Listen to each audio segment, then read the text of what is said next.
एक बार की बात है, एक बहुत बड़ा नेता एक साधु के छोटे से आश्रम में गया, क्योंकि उसने बहुत सुना था उस साधु के बारे में और उसके मन में आया कि मैं एक बार जाकर के देखता हूँ कि लोग इतनी तारीफ क्यों करते हैं उसकी। तो जब वो उस आश्रम में गया तो वहां पर एक छोटा सा कमरा था जहां पर एक कालीन बिछा हुआ था। वहां पर कुछ लोग बैठे हुए थे नीचे और साधु जी सामने बैठे, कुछ सवाल जवाब चल रहा है।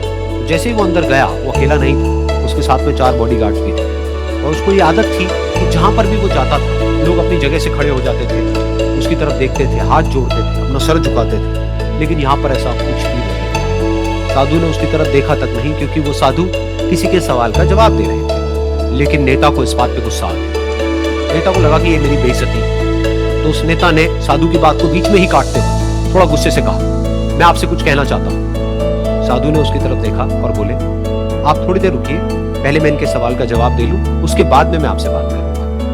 तब तक अगर आप चाहें तो आप बैठ सकते हैं। बस साधु का इतना कहने की देर थी, नेता का चेहरा गुस्से से लाल हो गया और फिर उसने अपना सारा गुस्सा उस साधु के ऊपर निकाल दिया। अभी तक वो नेता बहुत ही तमीज से बात कर रहा था, यानी कि आप कह करके बात कर रहा था। अब वो तू तड़ाक पे उतर आया। नेता ने उस साधु को कहा, मुझे पता भी है मैं कौन हूं और तू किससे बात कर रहा है। साधु ने उसकी तरफ देखा और कहा, मुझे इससे कोई फर्क नहीं पड़ता कि आप कौन हैं, लेकिन आप जो कोई भी है, अगर आप चाहते हैं कि मैं आपके सवाल का जवाब दूं या आपसे बात करूं तो आपको कुछ देर रुकना होगा। और साधु के ये कहते ही नेता गुस्से से पागल हो गया और वहीं सबके सामने चीखने चिल्लाने लगा, अब मैं तुझे तेरी असली औकात दिखाऊंगा, तूने मुझसे पंगा लेकर के ठीक नहीं किया, तुझे पता भी है मैं तेरे बारे में क्या सोचता हूं। साधु ने फिर से उसकी तरफ देखा और बड़े ही प्रेम से कहा कि मुझे इससे कोई फर्क नहीं पड़ता है कि आप मेरे बारे में क्या सोचते हैं, आप जो चाहे वो मेरे बारे में सोचते हैं। फिर उस नेता ने बोला कि तू चाहे सुनना चाहता है या नहीं, लेकिन मैं तुझे बताऊंगा यही सबके सामने कि मैं तेरे बारे में क्या सोचता हूँ।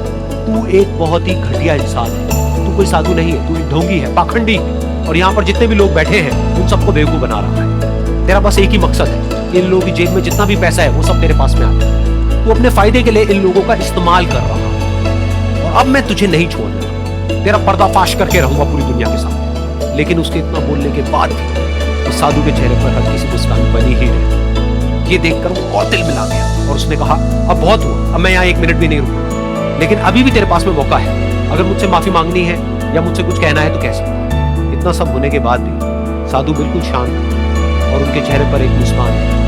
उन्होंने अपनी आंखें बंद कर, फिर साधु ने अपनी आंखें खोली, हाथ जोड़े और कहा कि मुझे आपसे कोई गिला शिकवा नहीं है, मेरे मन में आपके लिए कोई भी गलत ख्याल नहीं, जो भी आपने मेरे बारे में कहा वो आपकी अपनी सोच थी, तो मुझे आप में कोई भी बुराई नजर नहीं आती, मुझे आप एक बहुत ही भले इंसान लगते हैं। और साधु के इतना कहते ही नेताजी का दिमाग 7वें आसमान पर पहुंच गया। उनके चेहरे पर एक अजीब सी खुशी थी, क्योंकि उस साधु ने वो ही कहा जो बाकी सब लोग उस नेता को कहते हैं। और वो खुशी खुशी उस आश्रम से अपने घर की तरफ चला और जा करके अपने पिताजी के साथ में बैठ गया। उसके पिताजी की आंखें बंद थी और वो ध्यान में थे। पूरी जिंदगी उन्होंने सिर्फ लोगों की सेवा करी और बदले में कुछ भी एक्सपेक्ट नहीं किया। तो थोड़ी देर बाद जब उन्होंने अपनी आंखें खोली और देखा अपने बेटे को अपने साथ बैठे हुए, उनके बेटे के चेहरे पर आज एक अजीब सी खुशी थी जो आज से पहले उन्होंने कभी नहीं देखी थी। फिर उसने एक एक करके सब कुछ बताया कि आज क्या हुआ, किस तरह से वो आश्रम गया, वहां पर क्या हुआ, उसने क्या कहा, उन्होंने क्या कहा।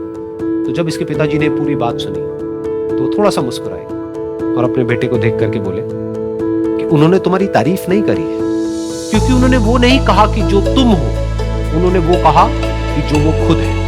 और तुमने जो भी कुछ उनको कहा वो नहीं कहा कि जो वो है, बल्कि तुमने वो कहा जो तुम खुद हो। यही बात वेदों में भी कही गई, यथा दृष्टि तथा सृष्टि। ये दुनिया तुम्हें वैसी नहीं दिखती है जैसी कि ये दुनिया है, ये दुनिया तुम्हें वैसी दिखती है जैसे तुम खुद हो। जिसकी नजर जैसी है उसके लिए ये दुनिया वैसी है। तो अगर तुम अपनी दुनिया को बदलना चाहते हो तो उसका सिर्फ एक तरीका है, अपनी नजर को बदलना।